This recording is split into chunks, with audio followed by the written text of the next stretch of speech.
പ്രകാശിതരായി അവരുടെ മുഖം രചിച്ചു പോയിട്ടില്ല. ദൈവമുഖത്തേക്ക് നോക്കി നമ്മെ തിരിച്ചാൽ ദൈവ തേജസ്സിന്റെ പ്രഭയായ കർത്താവിന്റെ ആ തേജസ് നമ്മുടെ മേൽ പ്രകാശിക്കും. നിശ്ചയമാണ് ഒരിക്കലും നമ്മുടെ മുഖം ആടുവാനോ രചിക്കുവാനോ സ്വന്തം അനുവദിക്കുകയില്ല. മോശ ഒരു നിമിഷം കടച്ചു നിന്നു. ചെങ്കടൽ മുൻപിലാണ് സൈന്യത്തിനെ പറഞ്ഞു. അവരുടെ വാക്കുകളൊക്കെ മോശയ്ക്ക് വിരോധമായി തന്നെയാണ്. കൂടെ നിൽക്കുന്നെങ്കിലും സംസാരം മോശയ്ക്ക് വിരോധമാണ്. അതുപോലെ സൈന്യം ആശ്വാസത്തിലിടമില്ല. ഉയർന്ന മലകൾ ഒരു ചെങ്കടൽ അക്കരെ കടുക്കും.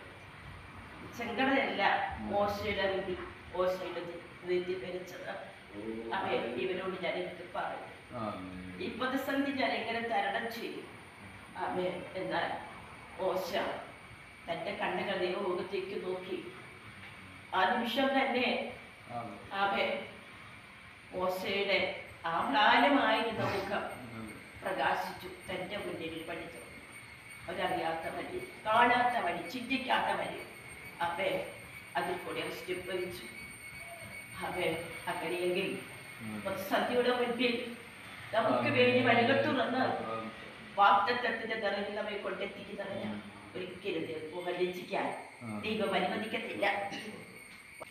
ഹേരോദാവിന്റെ കയ്യിൽ നിന്നും യഹൂദാന്റെ സകല പ്രതീക്ഷയിരുന്നും അവനെന്നെ വിടിവിച്ചു. അവൻ എല്ലാവർക്കും സാക്ഷ്യമുണ്ട്. അച്ഛൻ സാക്ഷ്യം പറഞ്ഞാൽ തീരാതില്ല ദൈവം നടത്തുന്ന വഴികൾ. എന്നാൽ ഇപ്പോൾ ഓർത്തത് എലിമോന് LKG പഠിക്കുമ്പോൾ അവന് ഒന്നും കൊടുത്തു വിടാനില്ല. ഞങ്ങൾ വേറെ വീട്ടിലാണ് താമസിക്കുന്നത്. അവര് ഞങ്ങളിപ്പോൾ ഭക്ഷണം തരും. രാവിലെ ആഹാരം തന്നെ ഉണ്ടാക്കണം. അച്ഛൻ കോളേജിൽ പഠിച്ചു. കുട്ടികളൊന്നും കൊടുക്കാനില്ല. ഇവള് ചേർത്തില്ല, ഇവിടെ സ്കൂളിൽ ചേർത്തില്ല. അതെ, വേദനയോടെയാണല്ലോ അച്ഛൻ കോളേജിൽ പോയി. അന്ന് ബൈബിൾ പുസ്തകം തുറക്കുമ്പോൾ അൻപതില്ല. അതെ, അച്ഛൻ വരുമ്പോൾ ഗോതമ്പ് പൊടിയാണ് സാധനങ്ങളൊക്കെ ആയിട്ട് വന്നു. ഞങ്ങളൊന്ന് എന്തായാലും എങ്ങനെ സാധിച്ചു. വലിയ വീട്ടിലാണ് താമസിക്കുന്നത്. പക്ഷെ നമ്മുടെ ഇതിൻ്റെ അവസ്ഥകളൊന്നും നമ്മുടെ അവസ്ഥകളൊന്നും അറിയില്ല. അവർക്കൊരു കൂട്ടിന് വേണ്ടി അവിടെ താമസിപ്പിച്ചിരിക്കുക. നമുക്ക് വേണ്ടി കരയുന്നൊരു ദൈവം.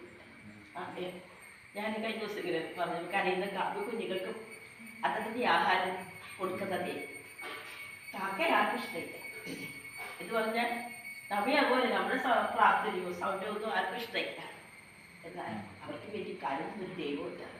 കരയുന്ന കാക്കക്കുഞ്ഞുങ്ങൾ അതതിന്റെ ആഹാരം ലോകത്തിന്റെ മുൻപിൽ നാം ഒന്നുമല്ലെങ്കിലും നമുക്ക് വേണ്ടി കരുതുന്നൊരു ദൈവമുണ്ട്. ആ ദൈവം നമ്മുടെ തലമുറകളെയും ഓർക്കും. അവൻ വിശന്നിരിക്കാൻ ദൈവം അനുവദിക്കില്ല. നീതിമാൻ തുടയില്ലാതിരിക്കുന്നതും അവന്റെ സന്തതി അപ്പവിരക്കുന്നതും ഞാൻ കണ്ടിട്ടില്ല. അതെ, അതുപോലെ തന്നെ അതെ സാക്ഷ്യം പത്രോസിന്റെ ജീവിതത്തിലുണ്ട്. എല്ലാവർക്കും ഒരു സാക്ഷ്യമില്ല. പത്രോസ് പറയുകയാണ്, ഹേരോദാവിന്റെ കയ്യിൽ നിന്നും യഹൂദാജനത്തിന്റെ സകല പ്രതീക്ഷയിൽ നിന്നും അവനെ വിടിവിച്ചിരിക്കുന്നു. എന്റെ പശ്ചാത്തലങ്ങളൊക്കെ അറിയാം. എന്റെ സഹോദരനായി യാക്കോബിനെ വാൾ കൊണ്ടുവന്നു. ഹേരോദാവിന്റെ കയ്യിൽ പെട്ട ഒരു വ്യക്തി പോലും ജീവനോടെ പുറത്തു വന്നിട്ടില്ല. എന്നാൽ സഭ പത്രോസിന് വേണ്ടി പ്രാർത്ഥിച്ചു. അവർക്ക് വിശ്വാസമുണ്ടോ ഇല്ലയോ തന്നെ. ആമേൻ. ഇത് പത്രോസ് ആരാണ്? ദൈവത്തിന്റെ അഭിഷിക്തനാണ്. അവന്റെ ശുശ്രൂഷ തീർന്നിട്ടില്ല. ഇനിയും അവന്റെ ശുശ്രൂഷയുണ്ട്. ആമേൻ, ഹല്ലേലൂയ. ദൈവത്തിന് വേണ്ടി ശക്തമായി നിൽക്കേണ്ടവനാണ്. അത് ഹല്ലേലൂയ പ്രാർത്ഥനയുടെ ആമേൻ പ്രശംസ കൊണ്ടല്ല, പ്രാർത്ഥനയുടേതായ അനുഭവം കൊണ്ടല്ല. ആമേൻ, ഹല്ലേലൂയ. ആരാണ് എന്ന് നമ്മുടെ ദൈവത്തിന് അറിയാം. അവൻ ദൈവത്തിന് പ്രയോജനമുള്ളവരെ, ദൈവത്തിന് ഭക്തനെ തനിക്കായി വേർതിരിച്ചിരിക്കുന്നു. അപ്പൊ ദൈവത്തിന്റെ ഭക്തനെ തനിക്കായി വേർതിരിച്ചിരിക്കുന്ന ദൈവം അവൻ അലസഗന്ധത്തിന് വായിക്കുന്നല്ലോ. അവൻ ദൈവഭക്തനെ തനിക്ക് വേണ്ടി വേർതിരിച്ചിരിക്കുന്നു. അവൻ ഏത് പ്രതിസന്ധി, ഏത് ശത്രുവിന്റെ കോട്ടയ്ക്കുള്ളിൽ അവൻ അകപ്പെട്ടാലും അവൻ അല്ലെങ്കിൽ അവിടെ നിന്ന് പുറത്തു കൊണ്ടുവരുവാൻ കഴിവുള്ളവനാണ്. സംഘത്തിൽ പറയുന്നല്ലോ, അവൻ അല്ലെങ്കിൽ അവിടെ ദൂതൻ തന്റെ ഭക്തന്മാർക്ക് ചുറ്റുപാട് ഇറങ്ങി അവരെ വിടിവിക്കുന്നു. ഇപ്പോൾ അക്ഷരീകമായ കണ്ണുകൾ കൊണ്ട് നാമൊക്കെ കാണുന്നില്ല. എന്നാൽ നമുക്ക് ചുറ്റും ദൈവത്തിന്റെ സംരക്ഷണമുണ്ട്, ദൈവത്തിന്റെ പരിപാലനമുണ്ട്. ആ ദൈവത്തിന്റെ പരിപാലനത്തിനുള്ളിലാണ് നാം ആയിരിക്കുന്നത്. അതുകൊണ്ട് പത്രോസ് സുഖമായി ഉറങ്ങുന്നതിൽ ഇരുട്ടൊന്നും വിഷയമല്ല. ദൈവ സാന്നിധ്യം അനുഭവിക്കുന്നവൻ ഇരുട്ടായിരുന്നു. ഏത് പ്രതികൂലത്തിന് നടുവിലും അവരോടുകൂടെ ദൈവമുണ്ട്. അവർ സുഖമായി ഉറങ്ങും. അവർ വേടുകാരിക്കരെ കയറി ഇറങ്ങിയൊക്കെ വരുമ്പോൾ അവരുടെ മുന്നിലേക്ക് കൂളായിട്ട് ഇറങ്ങി ചെല്ലുവച്ച എല്ലാവരും ചോദിക്കും ജോലി അങ്ങനെ സുഖമായി ഉറങ്ങുന്നത്. പക്ഷെ ഉറങ്ങാൻ നല്ല തുക കൊടുത്തിട്ടുണ്ട്. സമയങ്ങളിലും ഉറങ്ങും. ദൈവം കൊടുക്കുന്ന സമാധാനമാണ്. അവന്റെ പലപ്പോഴും കുറ്റം പറഞ്ഞു വെക്കലും ദൈവം സമാധാനം കൊടുത്തത് കൊണ്ടുമാണ്. അനേക പ്രതിസന്ധികൾ കൂടി കടന്നു പോകുമ്പോഴും മറ്റുള്ളവർ നമുക്ക് വേണ്ടി നിൽക്കുമ്പോഴും അവർ നടുവിലിരുന്ന് ഉറങ്ങുന്നതിന് അനുഭവമുണ്ട്. പത്രോസും അതുപോലെ തന്നെ പ്രതിസന്ധികളാണ് തന്നെ അദ്ദേഹം പ്രതികൂലങ്ങളുടെ നടുവിലാണ് ഞാൻ ആയിരിക്കുന്നതെങ്കിലും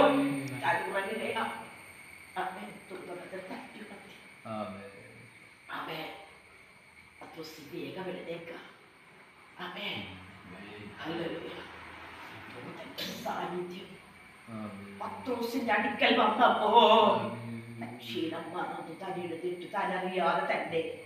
അങ്ങനെയെങ്കിൽ ദൈവ സാന്നിധ്യം ഒരു വ്യക്തിയുടെ മേൽ വന്നാൽ അവൻ അറിയാതെ എടുത്തേക്കും. അങ്ങനെയെങ്കിൽ പത്രോസ് ചാടിയെടുത്തേറ്റോ ദൂതൻ പറഞ്ഞ് അത് മുറുക്കി ചെരുപ്പിട്ട പുതച്ചു അനുഭവിക്കാൻ പത്രോസ് കേട്ടനുസരിച്ചു. ഒന്നും അറിയുന്നില്ല. എന്നാലും ചിലവർക്ക് അവൻ കൂട്ടത്തിൽ കണ്ടിക്കൂടി പത്രോസ് കടന്നു പോകില്ല.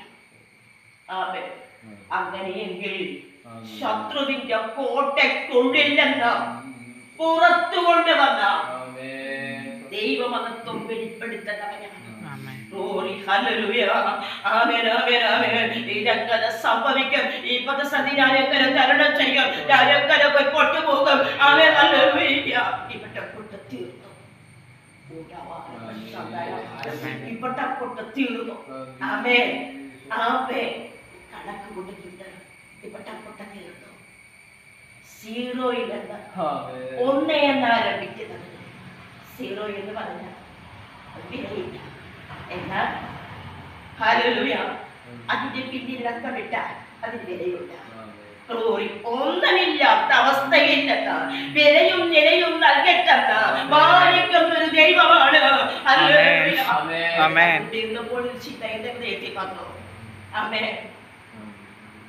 ദൈവം ആഴത്തിന്റെ ഭൂമിയെ ദൈവം അതിന്റെ മീതെ വെള്ളം കൊണ്ട് ആ ഭൂമിയെ ആ വെള്ളം കൊണ്ട് കൂടി ദൈവത്തിന്റെ പരിശുദ്ധാത്മാവ് അതിന്റെ മധ്യേ പരിവർത്തിച്ചു കൊണ്ടിരുന്നു. എന്നാൽ ഭൂമിയായി ഒരു വേദനയുണ്ട്. വാഗ്ദത്തമുണ്ടല്ലോ. ഭൂമിയെ പാലിക്കുമെന്ന്, ഭൂമിയെ വീണ്ടെടുക്കുമെന്ന് ഒരു വാഗ്ദത്തമുണ്ടല്ലോ. നാളുകളായി നരങ്ങിക്കൊണ്ടിരിക്കുന്ന ഭൂമിയുടെ അവസ്ഥ എന്ന സ്വന്തത്തിലെ ദൈവം ഭൂമിയെ നോക്കിയിട്ട് കാണായി വരട്ടെ എന്ന് കൽപ്പിച്ച ദൈവം അതിനെ ഓടിയെല്ലാം മാറിപ്പോയി. പരിശുദ്ധ പ്രവൃത്തി അവിടെ ആരംഭിക്കുകയാണ്.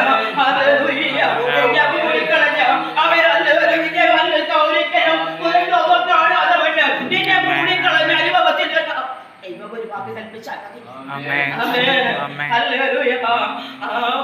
വെള്ളത്തെ ദൈവം അതിർവരമ്പുകളിട്ട ആ വെള്ളത്തെ അവൻ വേറെ അതിന് അതിരിട്ട് നിർത്തിയെങ്കിൽ അവനിന്റെ മൂടിക്കളയുന്ന ദേശത്തിന്റെ ആധിപത്യ ശക്തികൾ ശുശ്രൂഷയെ തടയുന്ന അവൻ അന്നകളെ തടയുന്ന ദൈവപ്രവൃത്തിയെ തടയുന്ന വ്യാപാരങ്ങളെ സ്വർഗത്തിലെ ദൈവം അതിരിട്ട് നിർത്താൻ പോവുകയാണ്. പതിനിട്ട് നിർത്താൻ പോവുകയാണ്. അവരത് വെള്ളത്തെയും അവൻ കരയെയും തമ്മിൽ അവർ അവരിട്ടത്തിൽ കടക്കരുത്.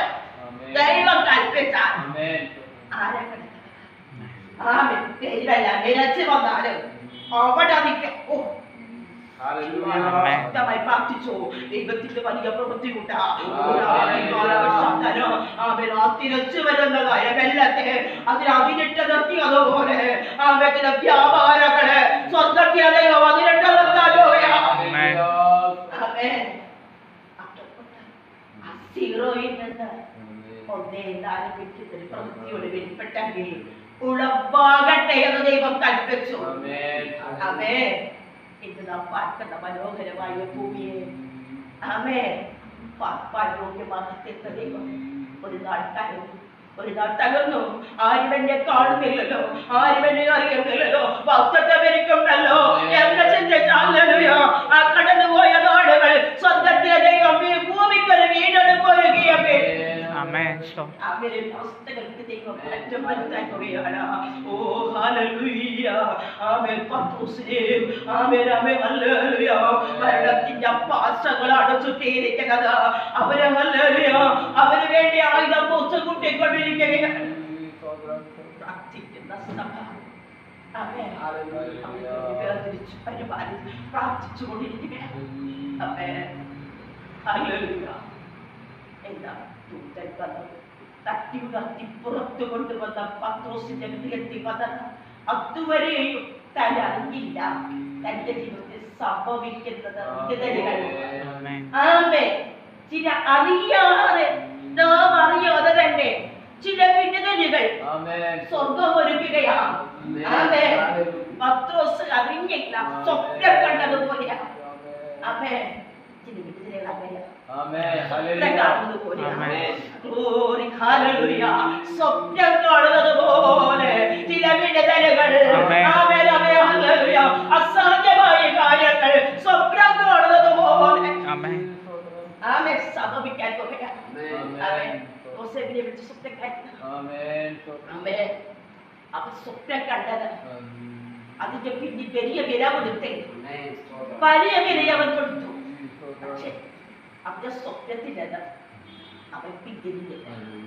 അവൻ പ്രതിസന്ധികൾ വന്നാലും ദൈവം നൽകിയ ദർശനത്തിന് വേണ്ടി നിന്നാൽ അറിയാത്ത നിലവാരത്തിൽ അവൻ ചിന്തയ്ക്ക് അതീതമായ നിലവാരത്തിൽ നമ്മ ഉയർത്തുന്നൊരു ദൈവമുണ്ട്. ചില സ്വപ്നങ്ങളെ ദൈവം അത് സാക്ഷാത്കരിക്കാൻ പോവുകയാണ്. ചില സ്വപ്നങ്ങളെ ദൈവം യാഥാർത്ഥ്യമാക്കാൻ പോവുകയാണ്. സ്വപ്നം കണ്ടതുപോലെ ചില വിട്ടുതലുകൾ, ചില സ്വപ്നങ്ങളുടെ ചിന്തകൾക്ക് ഒരിക്കലും നമ്മുടെ ചിന്തയ്ക്ക് ഒരു പരാജയം സാധ്യതയില്ലാത്ത ചിലയിൽ സ്വപ്നങ്ങൾ നടത്താം. എന്നാൽ യോസേഫിന്റെ സ്വപ്നം അങ്ങനെ തന്നെയാണ്. പക്ഷെ ദൈവമാണ് സ്വപ്നം കൊടുത്തതെങ്കിൽ ആ സ്വപ്നം അത് യാഥാർത്ഥ്യമാക്കി തീർക്കുവാൻ കഴിവുള്ളവരെന്ന വിശ്വസിച്ചുകൊണ്ട് ആ സ്വപ്നത്തിന്റെ പിന്നാലെ യോസേഫ് പോയത് കൊണ്ട് ദൈവം പാലിപ്പാലനയായിരുന്നു.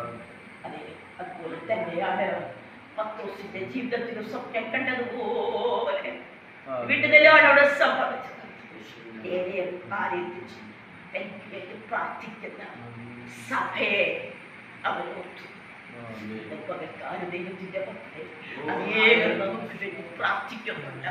നാം അറിയാതെ തന്നെ അവരോട് നാം നന്ദിയുള്ളവരായിരിക്കണം. വിടുതൽ ലഭിച്ചാൽ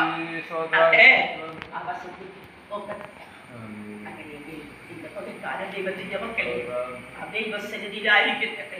നന്ദിയോടെ പത്രോസ് ആലയത്തിൽ കടന്നു ദൈവത്തെ മഹത്വപ്പെടുത്തി. കണ്ടവർക്ക് ആശ്ചര്യം തോന്നിയെങ്കിലും പത്രോസിന്റെ ജീവിതത്തിൽ വലിയൊരു വിടുതൽ ദൈവം ഒരുക്കി. അതേ ഹേരോദാവിന്റെ കയ്യിൽ നിന്നും യഹൂദ ജനത്തിന്റെ സകല പ്രതീക്ഷയിൽ നിന്നും